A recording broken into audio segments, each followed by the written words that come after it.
So today we're going to take you through what we expect when it comes to PMO and change, and why we expect it to mature in 2025 and why it's important. So there's a lot of definitely different insights we can share from both perspectives, from the PMO expertise perspective and from the change space as well. We'll also talk about how PMOs can elevate their roles to incorporate change management, and this will be really useful for those that are on the change or delivery side to how to work better with PMOs. And we'll also talk about some proven ways to adopt and drive sustainable change and ideas from both the change side and from a PMO side as well. And then we'll answer we've had over 80, or I think it's nearing now closer to 100 questions that have come in. Now, we won't get through them all, but we've grouped them into themes and we'll talk through those questions, some of those towards the end in a bit of a rapid fire. And other than that, I'll just quickly introduce you. So most of you who have been in one of these meetups before will already know me. So we won't read through this. You can have a look. You'll get a copy of this. You can find me on LinkedIn. And then I've got Matt, my special co-host, who's the founder and managing director of Matae. So hi, Matt. Hi, Fatemeh. Great to be here, and thank you for having us on. Pleasure. And thanks everyone for putting into the chat where you're from. I can see there is some global visitors who I'm sure are in very interesting time zones. So thank you. We appreciate your being here. Hey, so you did say in your questions that you submitted lots of different things, and these were just some of those that you talked about. As I said, we received lots and lots of questions and really great opportunity to go through some of those and to continue to provide additional insights post today as well. But let's get straight into it. Okay, so we've taken the chance to go through the different perspectives, as I said. So Matt being the change management expert and also technology expert, we're going to talk to that side, and then I'm going to cover off from a PMO perspective. So let's start. So Matt, one of the first things I think we could start with is talking about what we're expecting, seeing, what we're hearing when it comes to like the PMO and change space. So why don't you kick us off? Yeah, thanks, Fatemeh. And the slide on screen is basically a survey of about 240 business leaders in Australia, and it's really, really interesting. Senior leadership in Australia is seeing digital transformation and particularly achieving a return on investment as the #1 challenge for not only 2025 but also the next 3 to 5 years. And this research backs up very much what I'm hearing from our clients in the market and the different trends that we're seeing from our clients and also the folk that we're speaking to.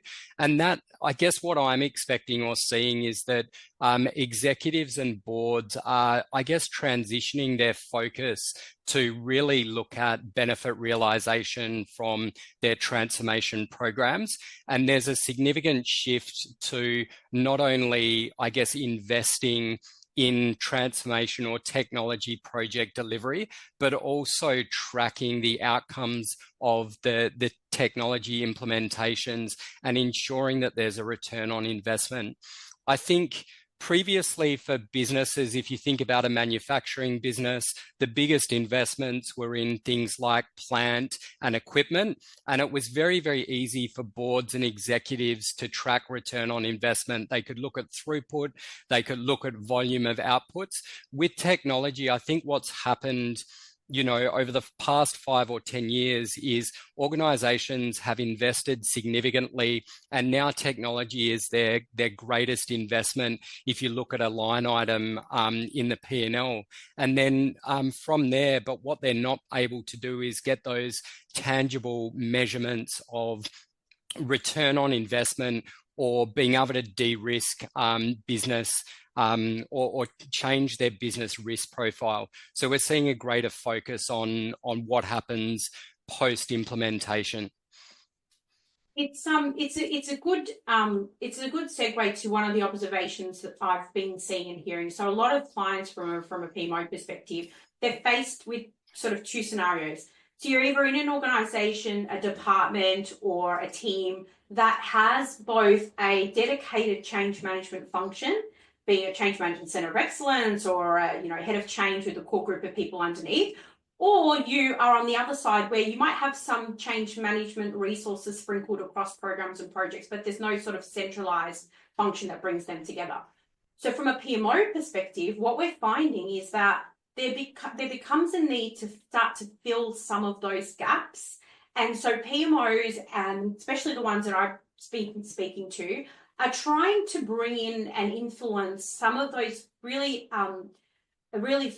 formal change management capabilities and starting to think about how to integrate those change activities within the governance and reporting structures, etc.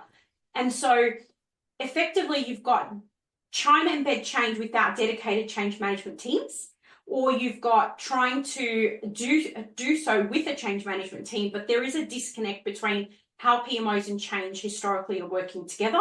And so we'll cover a little bit of that as we go through as well. And one of the other things I'm seeing as well is in terms of sort of from a measurement perspective, some of the things, and this is where I think tech comes into it.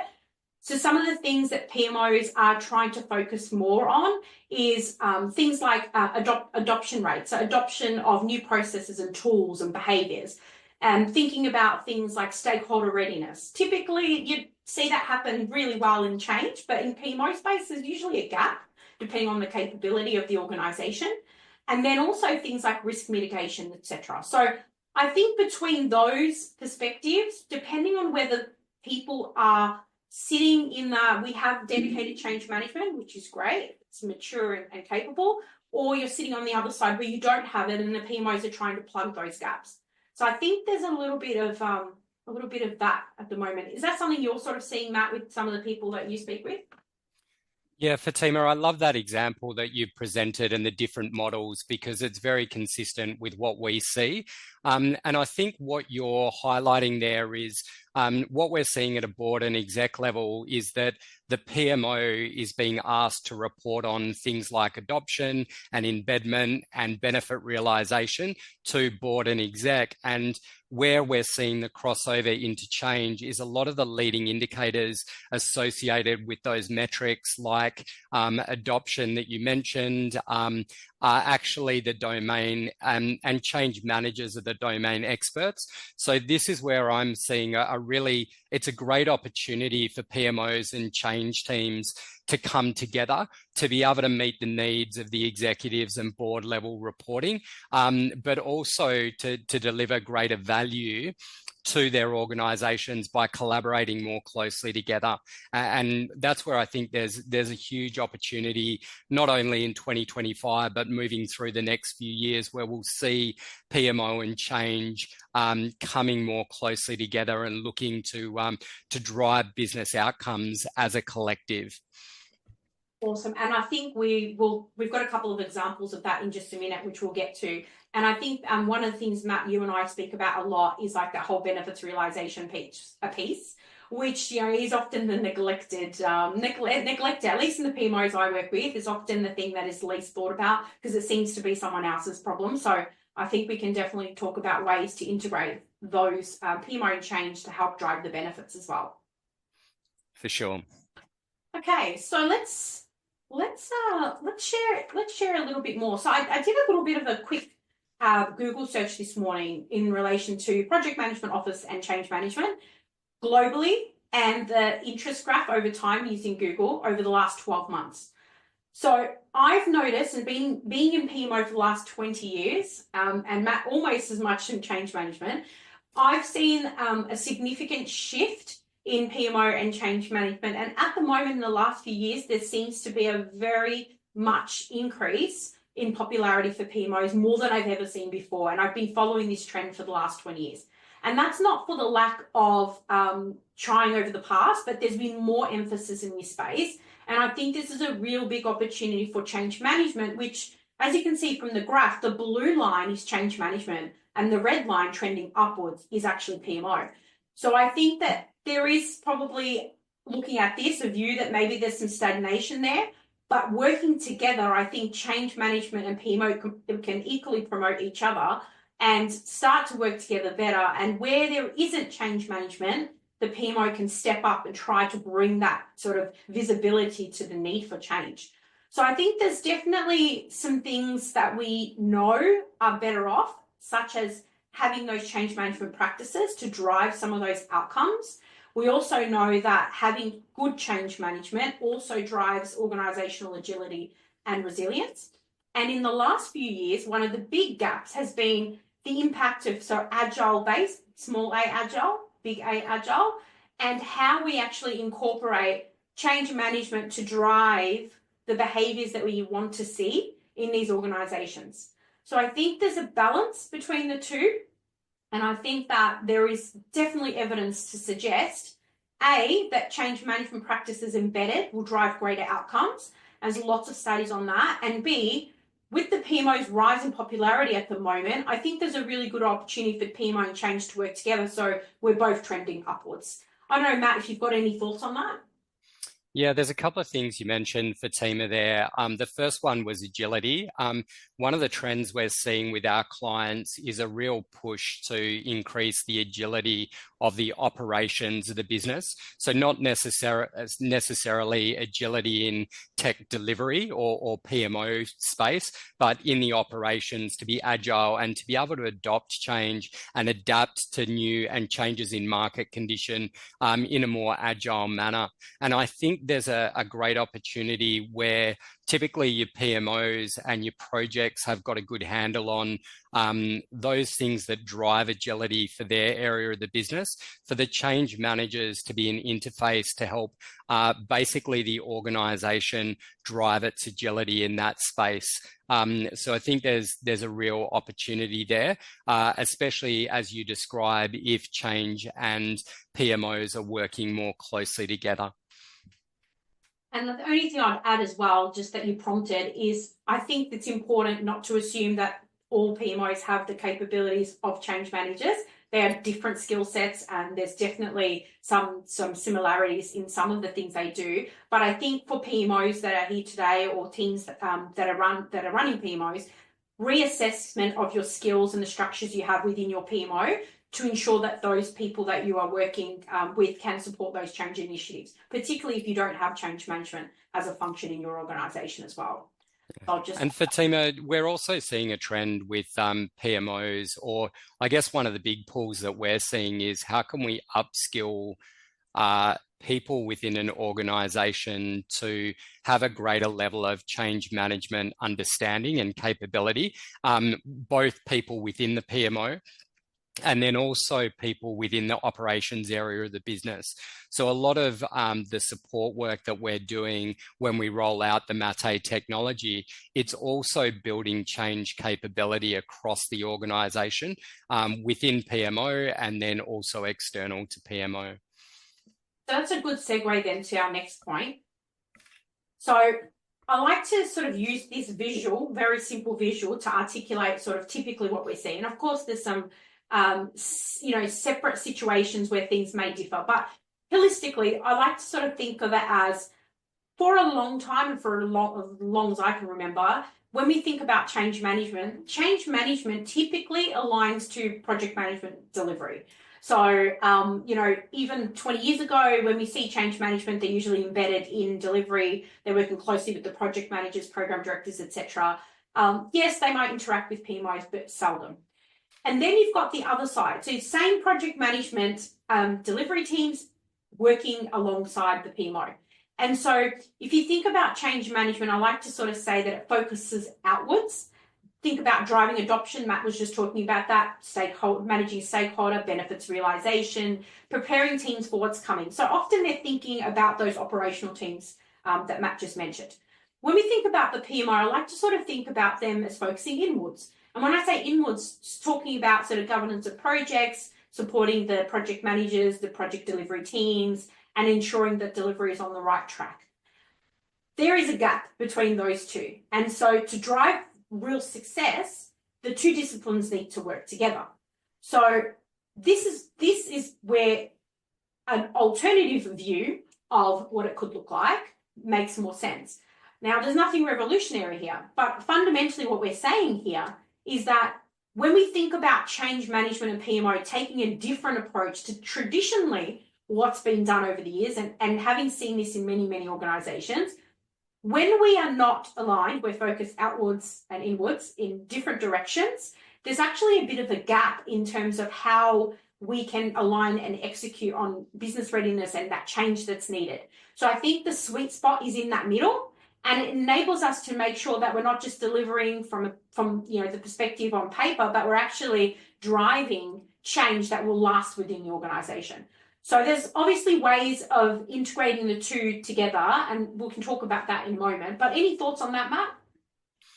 Yeah, I think where I see the role of PMO and facing externally into the organization is about getting feedback from users on functionality to deliver better solutions and to continue to iterate and improve the technical solutions that are being delivered. Where I see change facing outwards into the business is change needs to understand the ways of working and the processes that need to change and when you're deploying a new technology. So what needs to change outside of the technology in the business to extract maximum value from the technology that you're implementing? And also the change function not only needs to understand how the business operates today, but they also need to understand the future state. And so I think if you look at the way PMO and projects look externally to the business, I think that's all about the feedback loop from users to drive tech outcomes. And then I think the role that change play for the PMO is actually understanding the current state of the business process, understanding where decisions get made, understanding how the business collaborates and uses the technology within their existing rituals and their day-to-day work to be able to drive business outcomes. And if you can really clarify each of those roles for change and for PMO facing externally, then I think once you've got that clarity of role, you can then work really closely together to drive the best outcomes. 100%. And like some of those examples that I can sort of relate to based on sort of firsthand examples of working with different clients. So when we think about that the communications part, critical. Change PMO is critical for both. So from a PMO perspective, we might be supporting detailed project schedules and milestones and deliverables and things like that.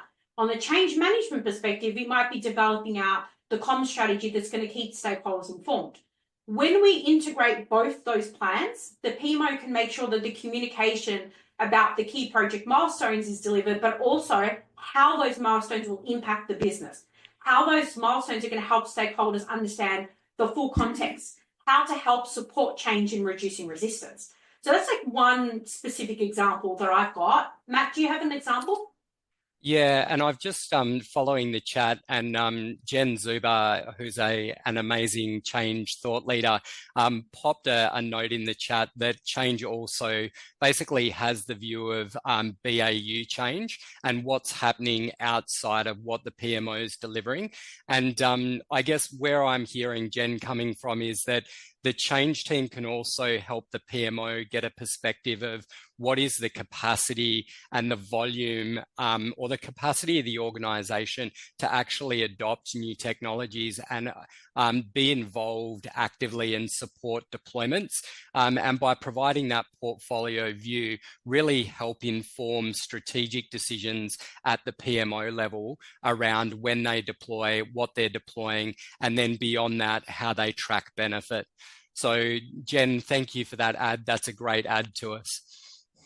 I see another comment there, Matt, from Charlotte's talked about the business transformation office. So reconciling or reconciliating PM and change management, absolutely an option. And I think one of the things to consider about is sometimes when we think about transformation, it depends on whether that transformation is like long-lived and part of the DNA of an organization, or if we're thinking about it short-term and thinking about a transformation program that may go for a period of time.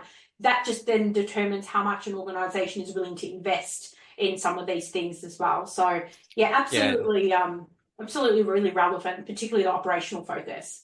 Yeah, and I think that comment that you made there, Fatima, when I think about the difference between a transformation office and a PMO office, for me, transformation is built around one major technology implementation, like an ERP system, and it's got a finite lifespan, whereas a PMO is really set up to help the organization maximize the value from continual deployment of new technologies or evolution of existing technologies.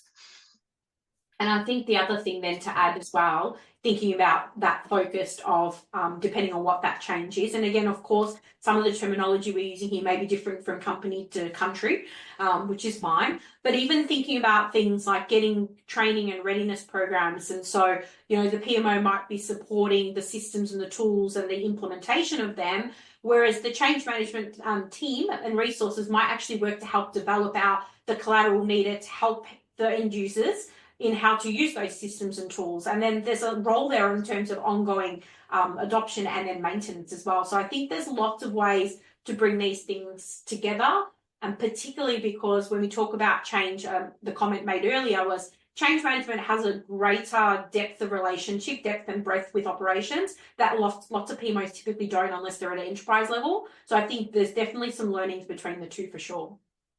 Yeah, there's just another question in the chat that's come up, which is basically when you talk about change, incorporating portfolio prioritization and assessment, there's the differentiation between change variation as a term and then change management.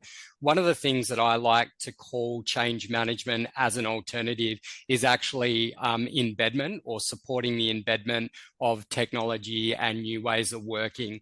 But I think that's a good differentiator because we're definitely talking about how do you support the business adopt and change the way they work so they can maximize the value from the technologies that you're implementing. It's so interesting because it's a very common occurrence. I know when we're putting together the change control processes, the controlling scope, change timelines, etc. There's always a confusion around that point that Ashok has raised. And so I think this goes back to thinking about whatever it is, whether it's a department, an enterprise, a transformation program, whatever it is, getting that messaging up front and getting alignment on the glossary of terms, if you like. Is this something so simple that makes such an impact for stakeholders along that journey? I know we're experiencing that now, where we've had to get everyone aligned on what does go live actually mean. And that wasn't clear. So very relevant, definitely. Good question. Thanks, Ashok. Okay, so let's get into a little bit more, Matt.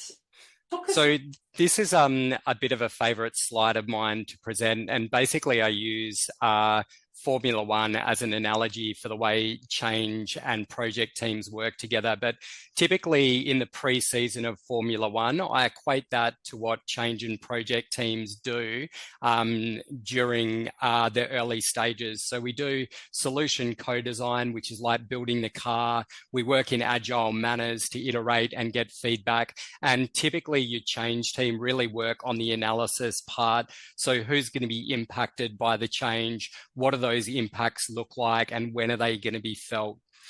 The next part, and I'll get you to click through, Fatima, is basically the testing phase when they get to the Formula One track. So this is where you do your piloting, your user acceptance testing, your training, and this is where your change team are typically working to really help the organization get ready for the deployment event. The next piece that we look at, and in the Formula One, and I'll get you to click through again, Fatima, is the deployment and go live support and hypercare. And traditionally, what I equate this to in Formula One is the qualifying, or it's before the race starts. It's to get your position at the start line before you actually go to compete for race points. And what this looks like is typically your hypercare period where there might be some coaching, there might be some significant support for the go live event within the business. But what we do find typically is when the race starts and when there's championship points on the line, which is the Grand Prix race, change and projects traditionally disappear. right? And I find that really fascinating because the change managers are actually the ones that are perfectly positioned to be the pit crew for the business during the race. They know exactly what the technology can deliver, so they know how to drive the car, how to get the most out of it, and they're perfectly placed to be able to support the folk in the business who are busy running day to day, get the most out of the car or the new technology that they're deploying. So when I think about the future of change management, and the thing that really strikes me about this analogy is it reminds me of the 80-20 theory, right? Most organizations will invest 80% of their resources, or probably 95% of the resource, in project delivery and like pre-go live to hypercare support in change, and about 5% in when there's actually value or points to be won on the line. So when I think about what change and PMO can deliver moving forward and where the trend is, it's extending change support for the business to really support behavior change, to help drive adoption, to help track benefit realization. And I think change and PMO can do that together. And the reason I think there's such a close link is because the PMO are the ones that are going to be asked by the executive and board for the reporting on these metrics, but the change team are the ones that understand the business and have those relationships with the stakeholders to be able to support the business and extract the data back during the post-go live period. So where I'm seeing the trend shift, and where I'm seeing, I think, the early adopters and those organizations that are pushing the boundaries in terms of getting greater value out of their change and PMO resources, this is where they're playing. It's I'll just screen go to the interview visual. I think it's a really good call out, and I really like the way that you talk about like the reporting. Obviously, we know a core part of PMO's world is reporting. We'll never get away from that. But in order for us actually to understand those metrics and getting that data, I think, like you said, as much as you can have the most effective PMO leader, and I like to pride myself on doing a really good job, there's just not enough capacity in the day, a week, a month to go and seek out some of the feedback and insights that you get from the operational teams and the end users that are, impacted effectively by that change. So I think that's really important, and that definitely can feed into reporting being a more holistic, accurate picture. And I also think that it's very timely, by the way, for you to use the Grand Prix as an example, considering I do. I thought that. It's very good. You'll have to come up with another example for later in the year or something, maybe like, I don't know, baking a cake or something.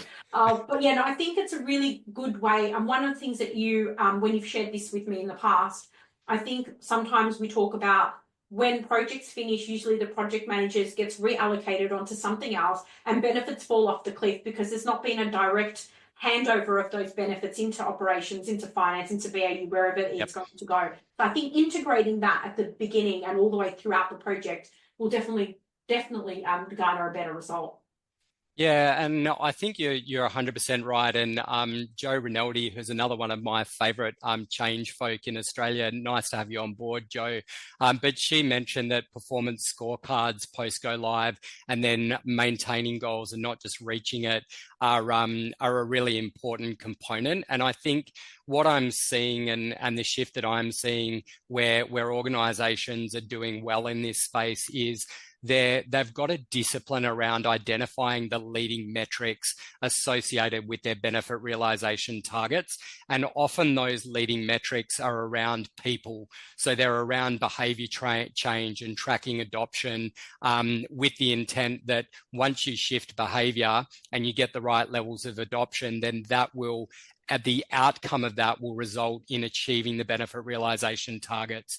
And so I think, given the role and the expertise that change managers bring to the table, they're the ones that are perfectly positioned to support the PMO, to help define what those metrics should look like, to get post go live, and also to support the business to track those metrics and make sure that they're on track to achieve the targets. And I think just to reiterate, and I see a comment around we're talking about EPMO. So talking more broadly, we will cover some examples at a program level as well and in some of the questions. So this does not just relate to enterprise, but when we think about enterprise, obviously that's where we're talking about prioritization of initiatives, strategic alignment, etc. So yeah, but it's definitely all the way through from project right through to enterprise. Yeah, and Fatima, on the enterprise piece, I go back to Jen Zuber's comment in and around, I think the enterprise PMO and especially the prioritization conversations, the great value that the change team can add is providing visibility in terms of BAU change to help inform release timings, to help inform prioritization conversations, and to help inform those strategic decisions. And, you know, I think when I think EPMO, I think strategy, right? And I think your value chain. And so the idea of being able to connect what's happening in the business with decisions that are impacting how you deliver against your value chain and how you prioritize initiatives is driving strategic value in terms of what change teams can do to support EPMOs. A really good example that just came to mind. Having worked in a large program of work within an organisation about a year ago, it was quite significant. It was about $30 or $40 million. And the program was rolling out some new tech change, so some new HRIS systems, etc. And in that rollout, it was enterprise-wide. So there was no department function operational area untouched. The change management function in this regard needed to understand where, because they'd attempted to do this multiple times, this program had attempted to be done several times before. And on this third time, they embedded a better change management, maturity practice, etc. Through that process, one of the things that the change management team needed to do is to articulate where the challenges were in terms of readiness, adoption, awareness of the change over a period of about 2 to 3 years, because it was a large transformation program. And so they then would run different assessments about from all the way from thinking about your visual here, all the way from the very beginning, so fundamental awareness, to right through to readiness and then adoption. And in that process, what they found very interestingly is that there were hotspots across the organisation that were not, in terms of the metrics that they were using.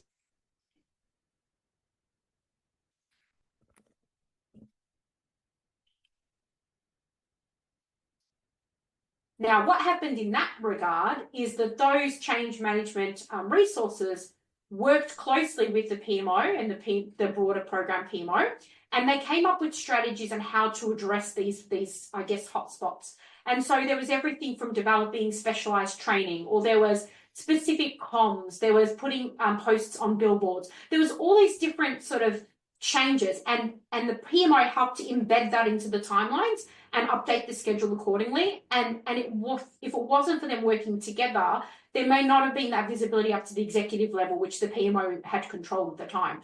So it's just one small example that I just thought of that I thought might be useful. Yeah, just building on that, Fatima, I've got an example from a global resources company in a very similar situation that we're implementing technology to support their maintenance area of the business.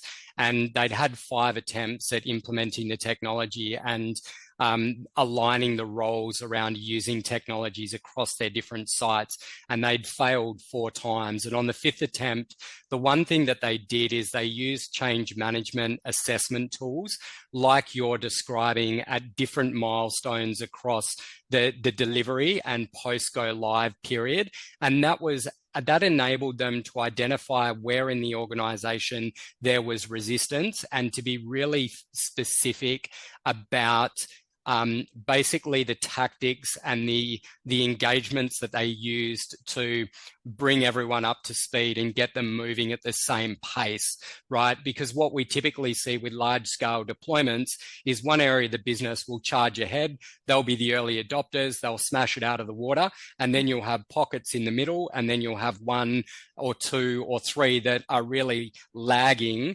and it's the lagging guys and girls that will actually drag the whole project and the benefit realization piece back.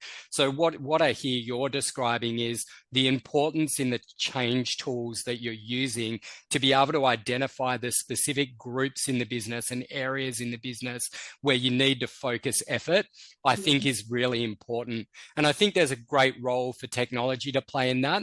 But I also know that good change managers, and a lot of those that are on the call, will have tools to be able to suggest to PMO that at this milestone, this is what we need to test and how we need to test it. So I think, yeah, that's a really, really valid point that you raise. Okay.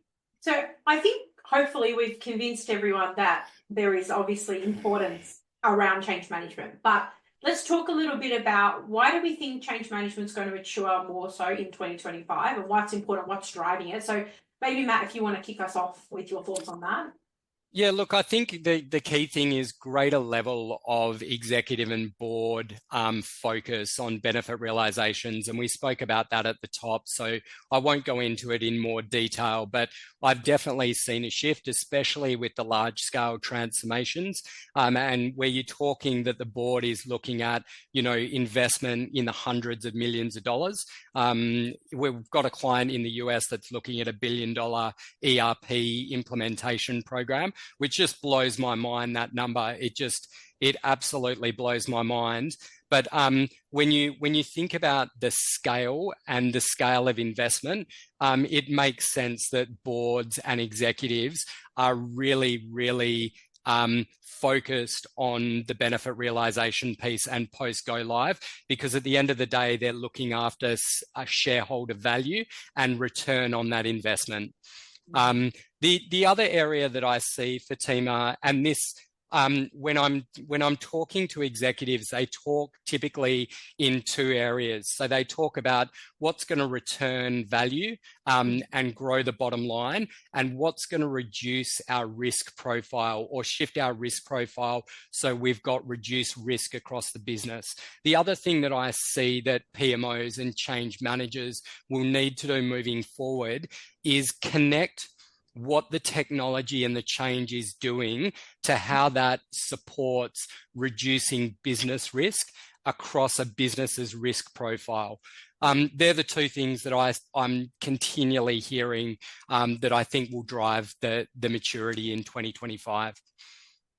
I'd probably add from a PMO perspective that obviously this, I'm going to say the word AI with the rise of AI and data analytics and other things like that.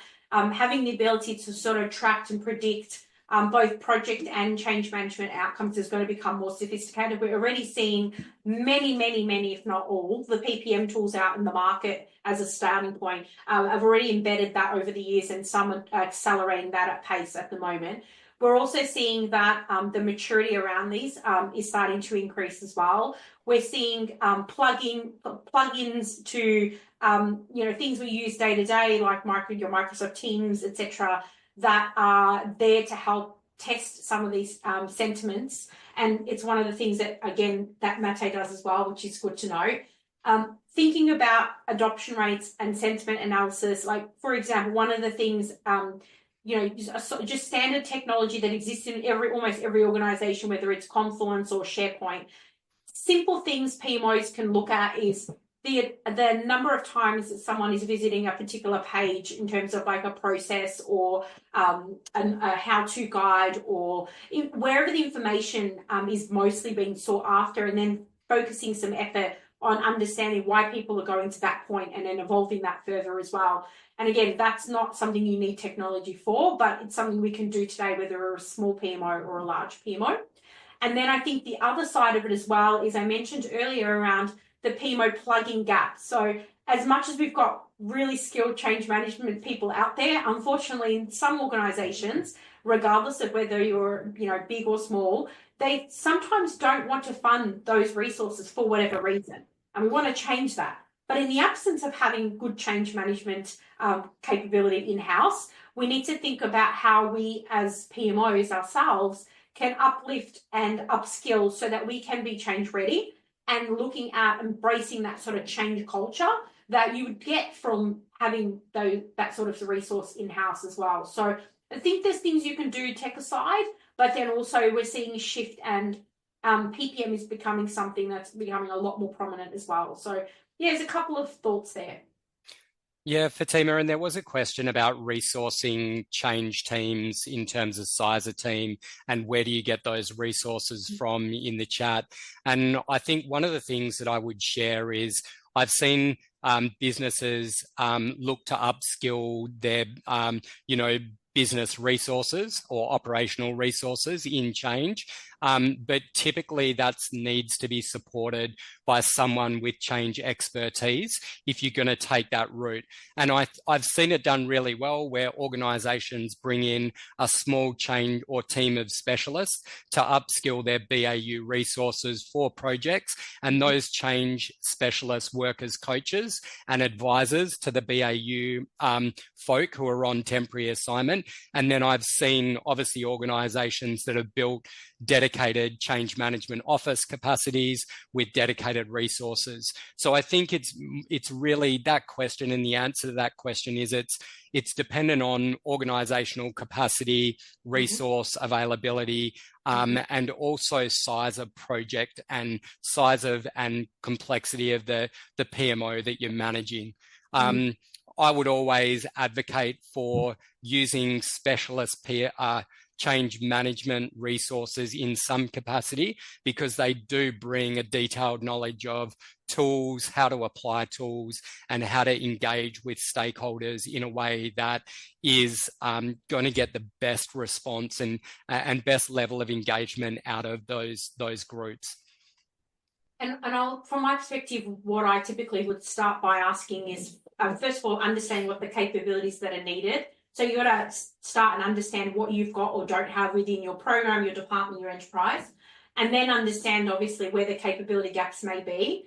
So for example, pulling resources from BAU or business as usual operational teams to come in and do that change management role. If they've got the capability from maybe past projects, that's great. If they don't, then getting some supportive, change management coaching will definitely help. But what I find really useful is, regardless of the size of the organization, having people from broader operational teams. We're doing it at the moment with the program I'm working on. We know we need subject matter expertise from finance and from corporate risk and from compliance and all of these functions. So we're getting them into the program for, say, 2 to 4 hours a week, and they're wearing what I call a hatted role. It just means it's not their full-time job. And what we're doing is the consultancy teams that are in there running this program as the system integrator, basically they're sort of helping to upskill those people, and then they go back into the organization and they constantly cycle through in a positive way. So over each project over time, they build up that capability and that skill so that they retain that knowledge and they take it back into the organization. So I think that's a really good way of bringing in that BAU lens and enabling that to go back into the organization. And over time, you might find that some of those people become your change champions, and effectively are the people that you would lean on as more dedicated full-time roles in the programs that are more complex, like that $1 billion one that you talked about. Yeah, Fatima, and it's a good point. And I think some of the commentary and trends that I'm hearing around specifically using the large-scale consulting firms is one that they tend to take the capability with them rather than build the capability within the business. So I think when you're using change external resources, one of the things is how do you integrate them into your ways of working so that you can extract value from the time that they invest in your business and continue to grow your capability, rather than what I've seen as a model historically is the consultant will come in with their own set of tools, will execute the change, but they'll take the learnings and the capability with them. And I think that's a big missed opportunity for organizations, and all organizations will need to use consultants at some point in time. It makes sense because you need to be able to upscale and right size your resource, but how you use consultants and ensuring that the consultants are working to your ways of working in your frameworks, I think is a really important governance step if you want to grow your change capability and if you want to build that into PMO. 100%. And as consultants, we both can say that openly. It's like, don't bring consultants in and then not have a process in which to manage them, because you effectively lose. I feel like I'm doing myself out of work, right? Yeah, in some point in time. We shouldn't say that. For being honest, that's okay. Okay, so let's just talk through a few ideas about how PMOs can elevate their role and incorporate change management better. And we won't go through all of these. Just wanted to sort of share a couple of ideas because we are about 15 minutes from time. So thinking about some of the stuff we've already talked about. So one of the gaps, as I said, if you don't have a change management capability, there is no harm, and I did this a few years ago where I attended change management training and got a feel for all the sorts of change management frameworks and models, etc., and then right-size that for the organizations that I was working in. So effectively starting to build in some of that capability within the organization. Now, this is in the absence of having change management itself.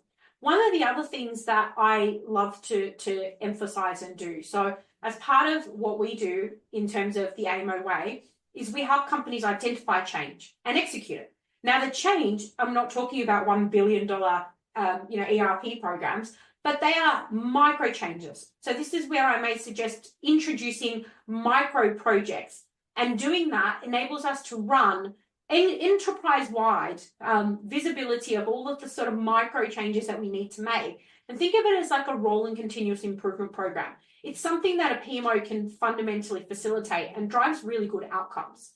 Then there's some other ideas as well. We talked about feedback loops earlier. That was one of the things. Readiness assessment. So thinking about impact assessment, the change and the governance component, how to bring those together. And then measuring change, whether you've got tech or you don't have tech.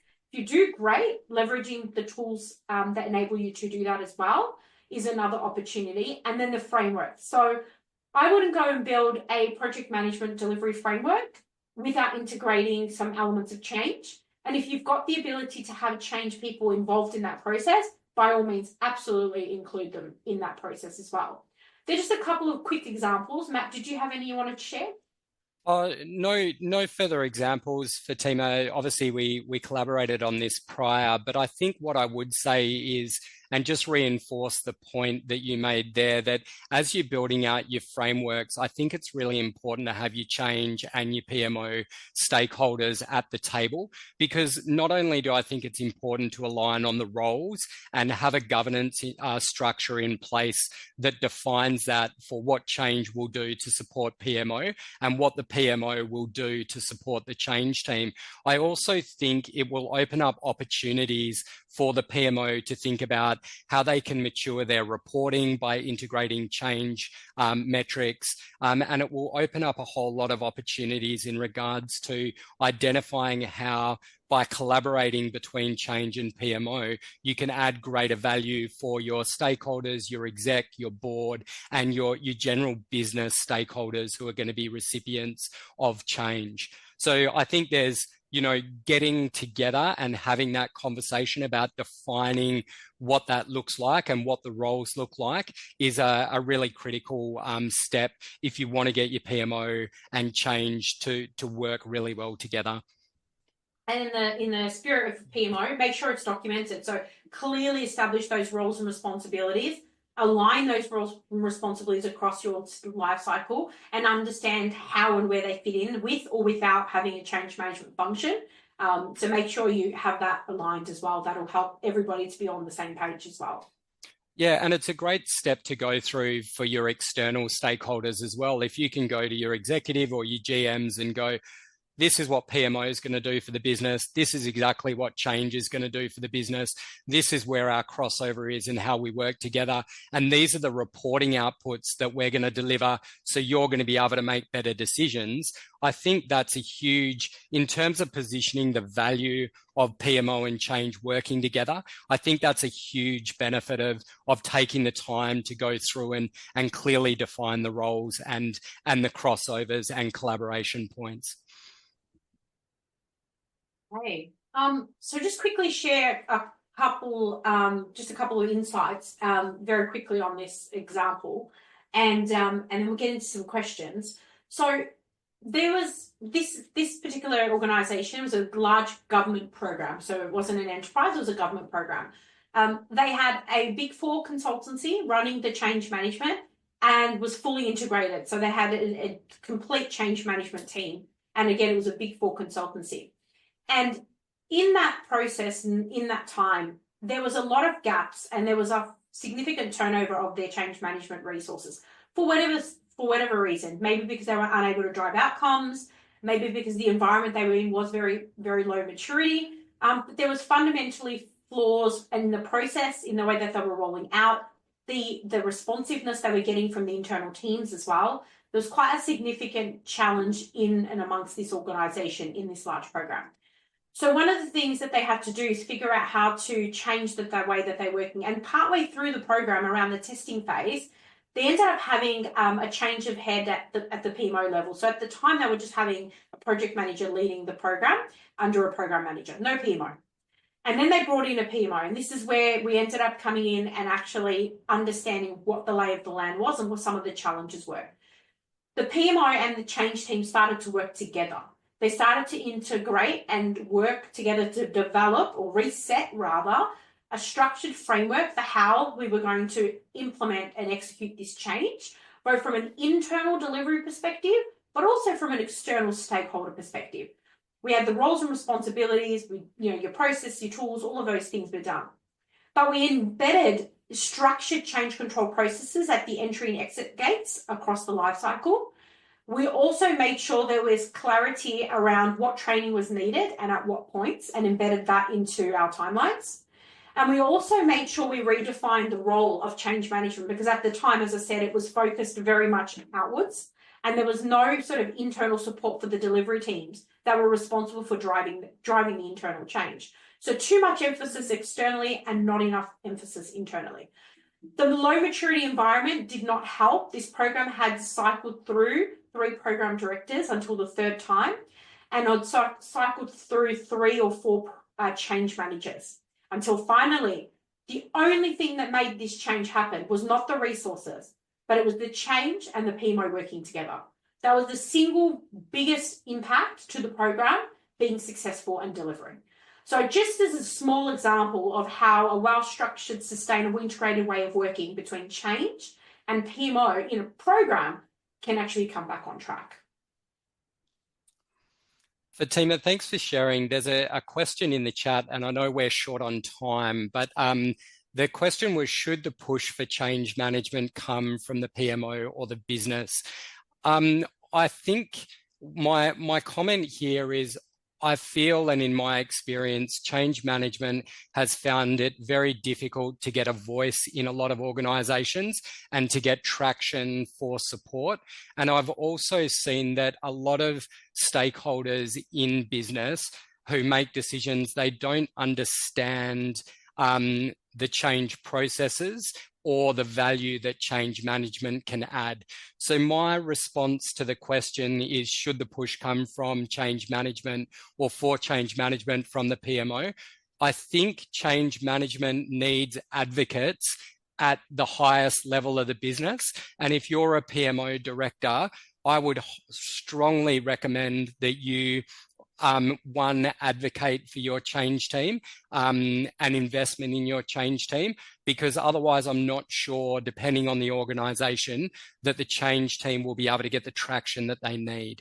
And that's a really frank and brutal response, but it's probably based on my experience And look, I speak to a number of CFOs around the value of change, and I get a lot of blank looks when I talk about engagement and adoption and people. When the guys in those seats and girls in those seats are your decision makers, I think any type of advocacy and influence to support change is really important. I second that, and I'm very supportive, and sitting in that PMO director role many times. I think the only caveat I would add, Charlotte, to your question is, if the PMO has the influence, and typically the higher up a PMO sits, depending on its reporting line, it will have the influence and it can advocate.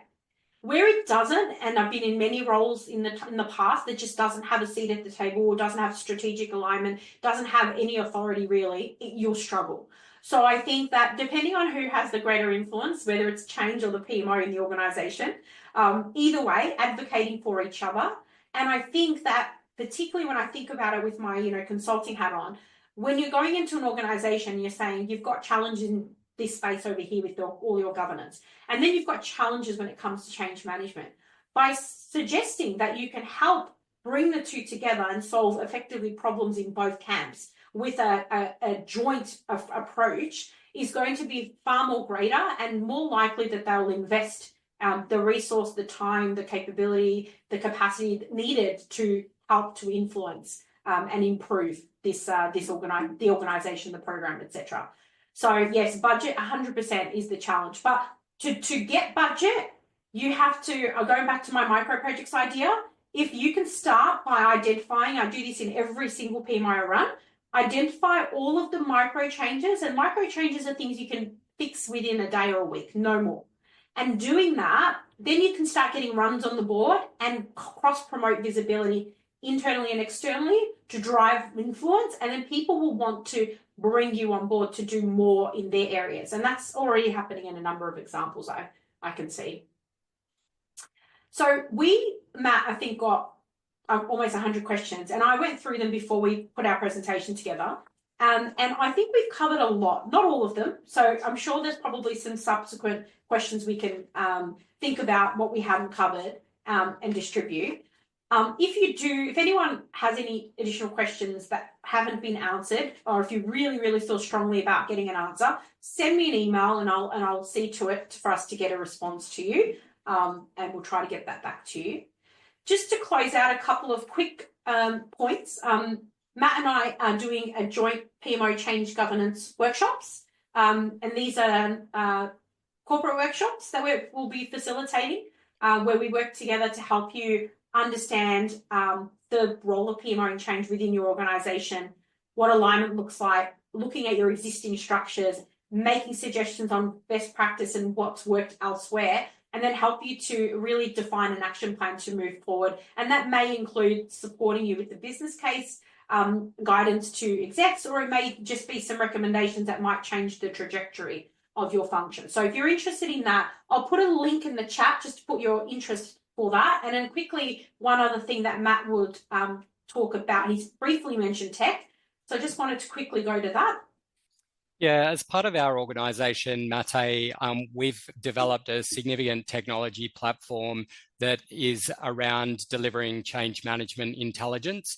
And I think when we spoke about how the change management reporting can really help enable PMOs to not only to report to exec and board with confidence, but also really drive adoption and benefit realization in the business. The product's been developed around achieving those outcomes. So if you're interested in a technology solution to support change, and also that has significant benefits for PMO in regards to reporting and engagement, decision-making, prioritization, please give us a call. Love to share with you the capabilities of the technology, and also our experience with implementing it in large-scale organizations. Thanks, Matt. So we'll put a link in the chat if you are interested in either the workshop or the tech, or even if you just feel like asking us a question, send it through and we'll make sure that we share it. Sticking to time as we need to in PMO land and being on time, we're pretty much at the end of our presentation and our conversation today. We hope we got through some of your questions. We will send the recording out within a week, so for those that would like to play it back. Otherwise, as I said, the link is in the chat if you're interested in finding out anything about anything we've covered today. And we hope that you've found today to be helpful. And yeah, thanks for your feedback. And Matt, thank you as always. Love working together and appreciate all your valuable insights as a change management expert. Yeah, it's always a pleasure, Fatima. Thank you for having me, and yeah, can't wait for our next conversation. I know we'll have to do a follow up just to go through the 100+ questions. Totally. Awesome. Well, thanks everyone. Thanks for joining. Thanks for the feedback. As I said, let us know if you've got any questions. We will welcome them, and we hope you had a good day. Enjoy the rest of your day. Thanks everyone. Bye. Thanks all. Bye.